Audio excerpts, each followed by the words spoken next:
फिर से नसीबा तू मेरा। आपकी खुशी देखकर मुझ में हिम्मत ही नहीं हुई। लेकिन तुम ये कैसे भूल गए कि जिन जज्बों में सच्चाई होती है वो रिश्ते जुड़कर ही दम लेते हैं।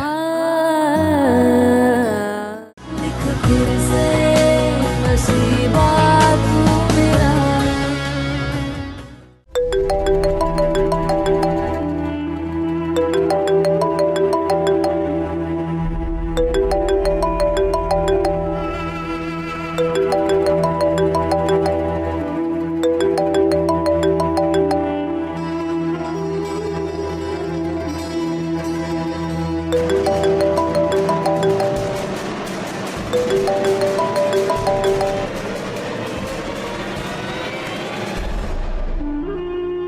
हेलो, हेलो, मुझे आतिर से बात करनी है।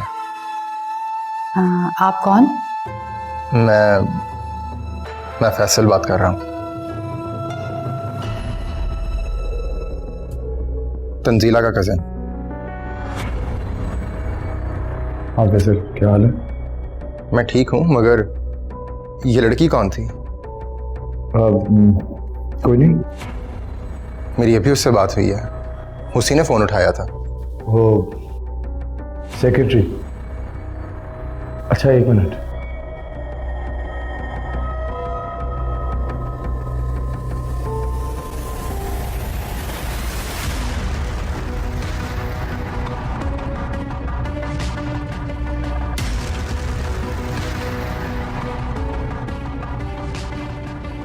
हाँ फैसल, अब बोलो। दरअसल अब्बा ने तुम्हें और अंकल को घर पर बुलाया है। वो आप लोगों से मिलना चाहते हैं। आप लोग कब आ सकते हैं? जब तुम कहो, मैं बाबा से बात करता हूँ। हम लोग अभी आ जाते हैं। अभी? चलें, जैसे मुनासिब हो। अब्बा 2 घंटे में आ भी जाएंगे। अच्छा, वो क्या हुआ? तंजीला से बात करना चाहते हो? हाँ, अगर मुमकिन हो सके तो। हाँ, क्यों नहीं, वो पास ही खड़ी है। आते हैं।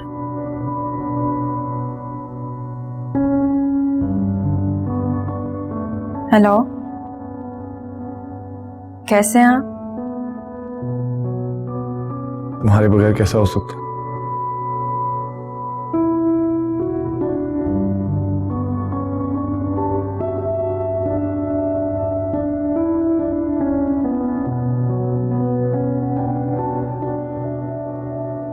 आप आ रहे हैं ना? हाँ, मैं तो अभी आ जाता, लेकिन फैसल ने बताया कि अंकल 2 घंटे में आएंगे। मेरा तो दिल चाह रहा था कि मैं अभी उड़ के तुम्हारे पास पहुंच जाऊं। अच्छा ठीक है, आप आते हैं तो बात करते हैं। खुदा हाफिज। खुदा हाफिज।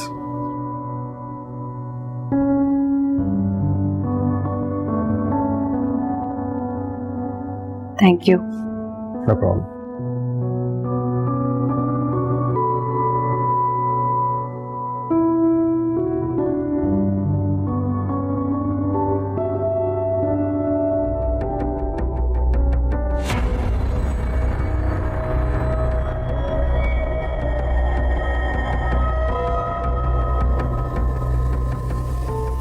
ये कौन है जिससे आतिर छुप छुप कर बातें कर रहे हैं?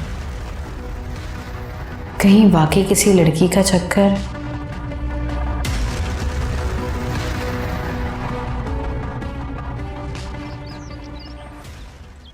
शुक्र साहब, मुझे यकीन है कि तंजीला बेटी ने आपको हमारे बारे में सब बता दिया होगा। जी जी, मुझे उसने आपके बारे में और आपकी बेटी के बारे में सब बता दिया है। असल में तंजीला और मेरे बेटे आतिर की शादी होने वाली थी, लेकिन उस वक्त शायद अल्लाह को ये मंजूर नहीं था, तभी तो ये हादसा हो गया। और फिर उसके बाद जो कुछ हुआ उससे तो आप आगाह हैं।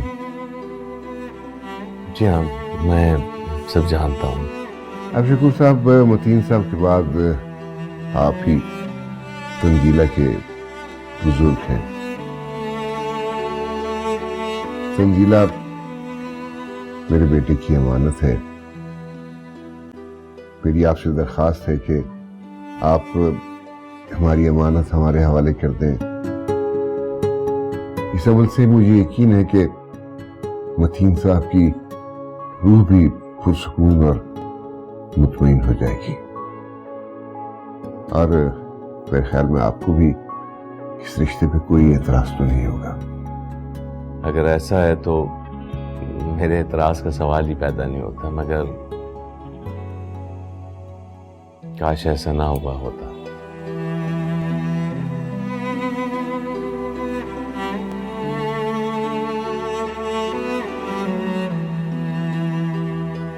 मैं आपकी बात समझा नहीं शकूर साहब।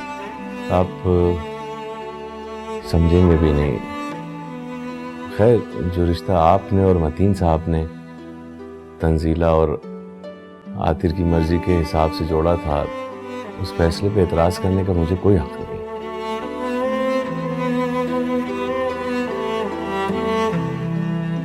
आप जब चाहें तंजीला और आतिर की शादी की तारीख तय कर सकते हैं।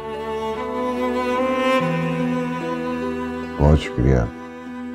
मुझे यकीन था कि आप भी तंजीला की खुशी में ही खुश हैं।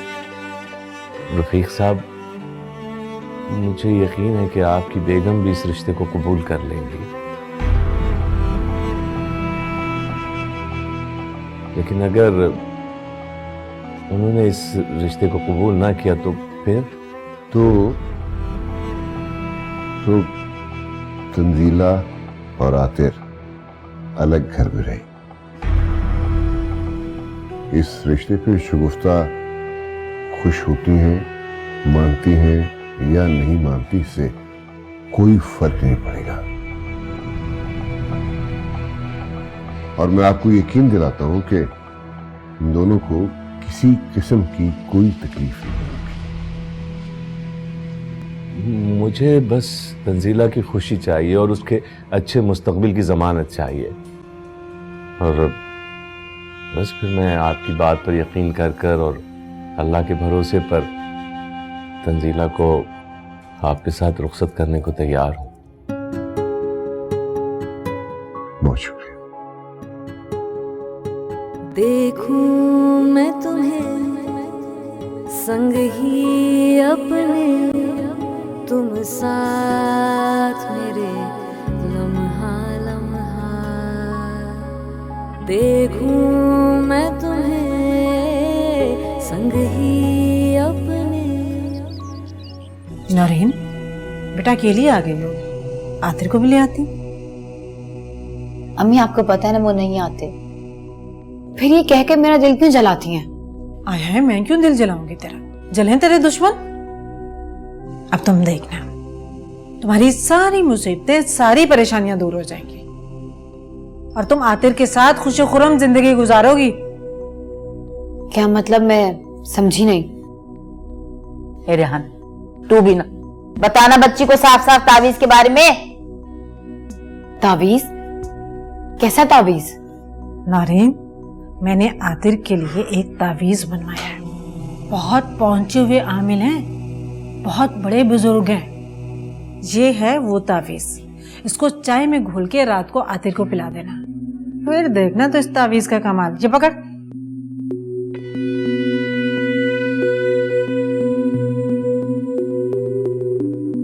अम्मी, आपको क्या लगता है ये तावीज आतिर को मेरे करीब ले आएगा? उसके दिल में उस तन्नों की जगह मेरा नाम लिख देगा? ऐसा कुछ भी नहीं होगा।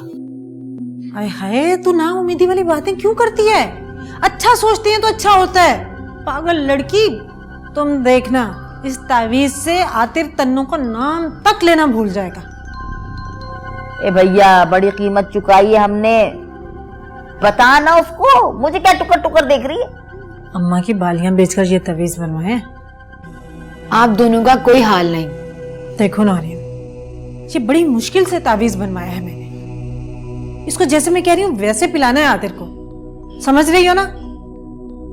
अम्मी, ये क्या है? ये मौलवी साहब के घर से मिठाई आई है। जुनेद भाई की शादी तय हो गई। क्या? जुनेद की शादी?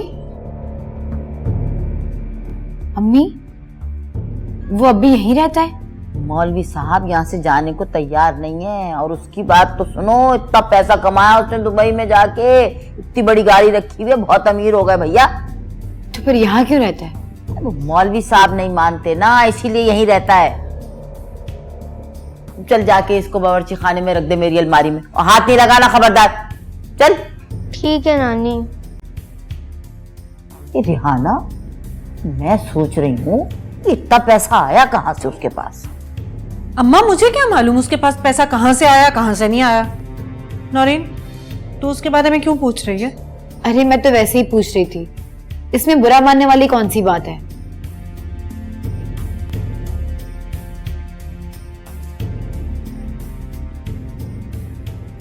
चाचा, अम्मा घर पर नहीं है। घर पर नहीं है? कहाँ गई? तुम्हें क्यों बताऊं? अम्मा की मर्जी है जहाँ जाए। तुम कौन हो तो पूछने वाले? अबे दूंगा ना कौन के नीचे, सब पता चल जाएगा मैं कौन हूँ। जल्दी बता, कहाँ गई है? चाचा, सच बात तो ये है कि तुम्हारा रोज अम्मा से यूं मिलना, बेतकल्लुफ होना मुझे अच्छा नहीं लगता। बात बात पे जान कहते हो, रोज मिलने आ जाते हो। अबे वो तो तेरी अम्मा का नाम है ना अमीना जान, इसलिए कहता हूँ। तो चाचा, अमीना भी तो बोल सकते हो ना। चल ठीक है, अमीना बोल दिया करूंगा। से एक बात बता, बड़ा हो गया है, जवान हो गया है, कोई लड़की वड़की पटाई? चाचा, कोशिश कर रहा हूँ। बड़ी हसीन लड़की है, हमारे पड़ोस में रहती है। हाँ, बड़े पद निकल आए तेरे। देखा फिर कितनी अच्छी जगह मकान लेकर दिया है तुम लोगों को। जब बता देना अम्मा है।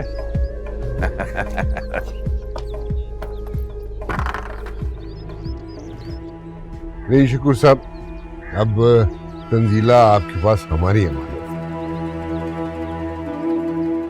बहुत जल्द हम इंशाअल्लाह दोबारा आएंगे और आपकी दुआओं के साए में अपनी अमानत लीजिए। इंशाअल्लाह, इंशाअल्लाह। बहुत बहुत शुक्रिया, बहुत शुक्रिया। अच्छा, बहुत शुक्रिया।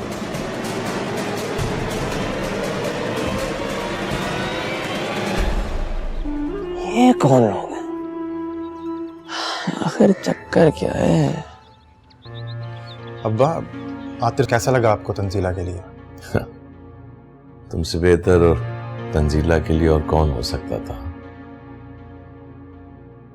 लेकिन बेटा, कुछ फैसले मजबूरी में करने पड़ते हैं।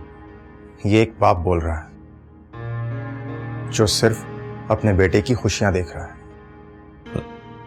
लेकिन अब्बा, तंजीला की खुशी और उसकी पसंद को कैसे नजरअंदाज कर सकते हैं आप? आप खुद न्यूट्रल होकर सोचें, क्या ये सब ठीक होगा तंजीला के साथ? कितनी आसानी से तुमने मुझ पर खुद गर्ज होने का इल्जाम लगा दिया। ये कह करके गोया मुझे तंजीला की कोई परवाह नहीं है। तंजीला मेरी भतीजी नहीं, मेरी बेटी है, और इस तरह के रिश्तों की जिम्मेदारी और बढ़ जाती है। जानता हूं अब्बा, लेकिन आतिर एक अच्छा लड़का है। मैं खुद मिल चुका हूं उससे। वो सच में एक अच्छा और शरीफ लड़का है, और सबसे बढ़कर तंजीला की पसंद है। वो बहुत खुश रहेगी उसके साथ। अल्लाह करे ऐसे ही।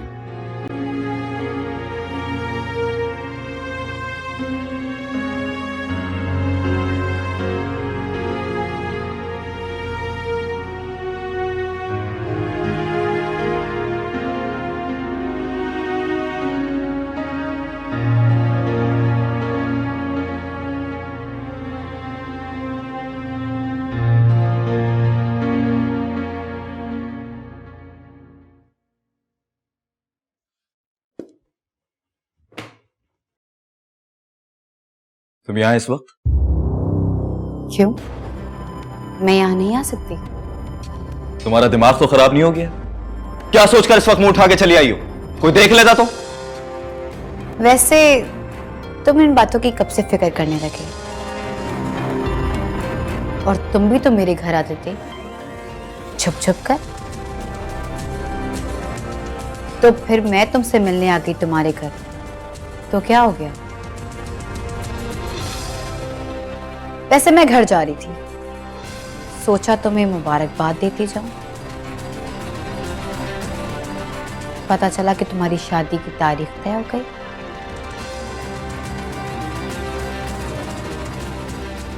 वैसे मौलवी साहब घर पर हैं? नहीं, मस्जिद गए मैं। ये तो और भी अच्छी बात है, फिर तो हम बात कर सकते हैं। क्या बात करनी है? शादी की मिठाई भिजवाई थी तुमने, उसमें मिठास से ज्यादा कड़वाहट थी। सुनिए, क्यों कर रहे हो ऐसा? तुम मुझसे बदला ले रहे हो ना? मुझे तकलीफ देना चाहते हो ना? प्लीज ऐसा मत करो। कौन सी तकलीफ, कैसा बदला? देखो नौरी, मेरे पास इन सब चीजों के लिए वक्त नहीं है। जानती हूँ कि तुम बहुत बड़े बिजनेसमैन बन चुके हो।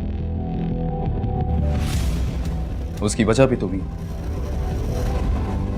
और मैं तुम्हारा बहुत शुक्रगुजार। अगर तुम वो सब कुछ मेरे साथ ना करती तो आज ये सब कुछ मेरे पास नहीं होता। तो फिर मेरा साथ क्यों छोड़ रहे हो? थाम लो मेरा हाथ और ले चलो मुझे अपने साथ। तुम पागल तो नहीं हो गए नौरीन? तुम शादीशुदा हो। तुम इसकी फिक्र मत कर, मैं आतिर से तलाक ले लूंगी।